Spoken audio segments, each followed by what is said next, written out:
ઋષિઓ મહેશ્વર બન્યા છે. તેઓ ભગવાનના લાલ છે. તેમણે ભગવાનને કેટલીક વાર પ્રેમથી લાત પણ મારી હશે, પણ ભગવાન તેમના પર ગુસ્સે થયા નથી. અકબર બિરબલની વાત છે.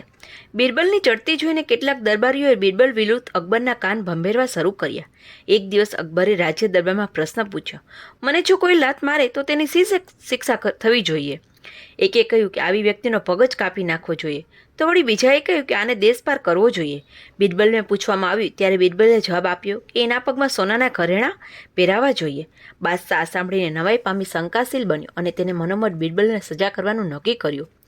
હવે એક દિવસ એવું બન્યું કે અકબર બાદશાહ પોતાના પુત્ર સાથે રમતા હતા અને રમતમાં રાજકુંવરે રેસમાં આવીને બાદશાહને લાત મારી અને તે જ વખતે બિરબલે આ જોઈ લીધું અને બાદશાહને તરત જ કહ્યું, જહાંપનાહ, તમને લાત મારનારને તમે કહેતા હો તો દેશપાર કરીએ અથવા તો તેના પગ કાપીએ.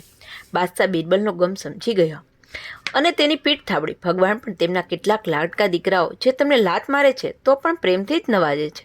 ભગવાનની આ પ્રેમ શક્તિ ઓળખીએ તો જ ભગવાનને બરાબર ઓળખી શકીશું.